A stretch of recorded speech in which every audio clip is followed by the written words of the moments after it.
Hello everyone, welcome back. Imagine a penguin who hates cold weather. Sounds strange, right? Come, let's get started. In the icy land of Antarctica, there lived a small penguin named Piku. அண்டார்டிகாவில் பனிக்கட்டி நிலத்துல பிக்கு அப்படிங்கிற ஒரு சிறிய penguin வாழ்ந்து வந்தது. But பிக்கு was very different. ஆனா பிக்கு வித்தியாசமானது. While other penguins happily slide on ice and jumped into the freezing water, Piku always complained. மற்ற பெண்குயின்கள் எல்லாம் மகிழ்ச்சியோட பனியில சறுக்கி உறைபனி நீர்ல குதிச்சாலும் பிக்கு எப்போதுமே புகார் பண்ணிக்கிட்டே இருக்கும். Why is it so cold? I wish I lived in a warm place. I don't like snow at all.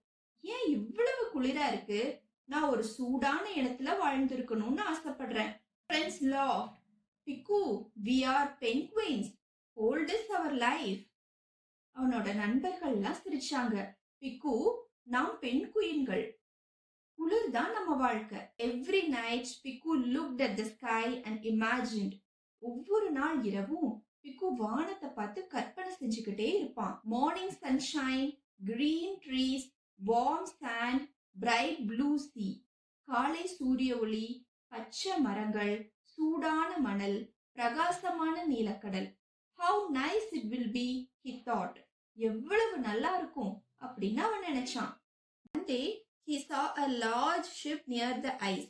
Without telling anyone, he jumped onto it quietly. ஒரு நாள் பனிக்கட்டிக்கு பக்கத்துல ஒரு பெரிய கப்பலை பார்த்தான். யாருக்கிட்டையும் சொல்லாம அமைதியா அது மேல குதிச்சுட்டான். The ship sailed away. Piku felt excited. This is my new life. கப்பல் புறப்பட்டு போயிடுச்சு. பிக்கு ரொம்ப உற்சாகமா இருந்தான். இது என்னுடைய புதிய வாழ்க்கை. After many days, the ship reached another country. பல நாட்களுக்கு பிறகு கப்பல் வேற ஒரு நாட்டுக்கு போய் சேர்ந்துச்சு. No cold wind, no ice. This is perfect, said Piku. குளிர் காத்தெல்லாம் இல்ல, ஐஸ் இல்ல, இது சரியா இருக்கு. But after some time, the sun became too hot. His body felt uncomfortable. கொஞ்ச நேரத்துக்கு பிறகு சூரியன் ரொம்பவுமே சூடாயிடுச்சு. அவரோட உடம்பு ரொம்ப அசௌகரியமா உணர்ந்துச்சு. He tried to swim in the sea. அவன் கடல்ல நீந்தறதுக்காக முயற்சி பண்ணாரு. But the water felt strange. He missed the icy splash. ஆனா தண்ணி விசித்திரமா இருந்துச்சு. பனிக்கட்டி தெரிக்கும் இல்லையா, அதை அவன் ரொம்ப மிஸ் பண்ணான். Children saw him and shouted, "Look, a penguin!" குழந்தைங்கள்லாம் அவனை பார்த்து கத்துனாங்க, இங்க பாருங்க பெண்குயின் பெண்குயின் அப்படின்னு. They tried to touch him. Piku felt scared. அவங்க அவனை தொடறதுக்காக முயற்சி பண்ணாங்க. பிக்கு ரொம்ப பயந்து போனான்.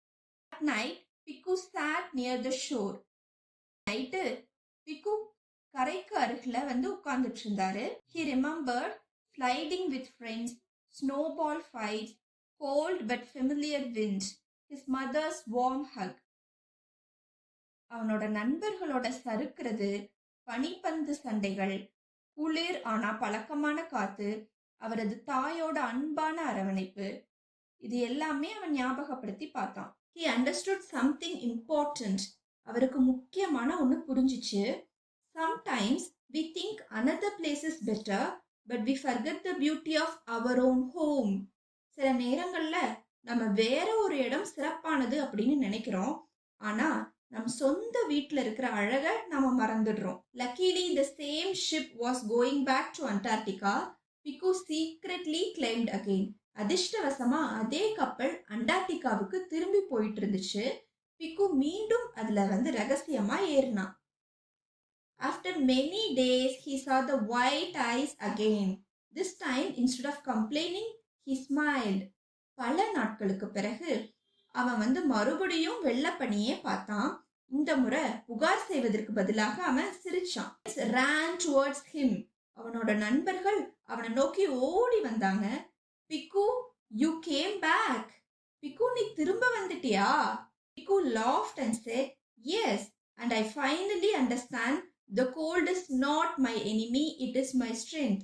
Piku சிரிச்சுக்கிட்டே சொன்னா, ஆமா, இறுதியா எனக்கு என்ன புரிஞ்சுச்சுன்னா, குளிர் என் எதிரி இல்ல, அது என் பலம். From that day, Piku never complained. Instead, he helped baby penguins enjoy winter. And whenever someone complained about cold, he would say, "Trust me, the sun is not always better." அன்னையில இருந்து பிக்கு ஒருபோதும் புகார் செய்யவே இல்லை. அதுக்கு பதிலா குட்டி பெண்குயின்கள் குளிர்காலத்தை அனுபவிக்க உதவினான். யாராவது குளிரை பத்தி புகார் பண்ணும் போதெல்லாம் அவர் இந்த மாதிரி சொல்லுவான், என்ன நம்புங்க, சூரியன் எப்போதுமே சிறப்பானதாக இருக்காது. Sometimes we don't realize the value of what we already have.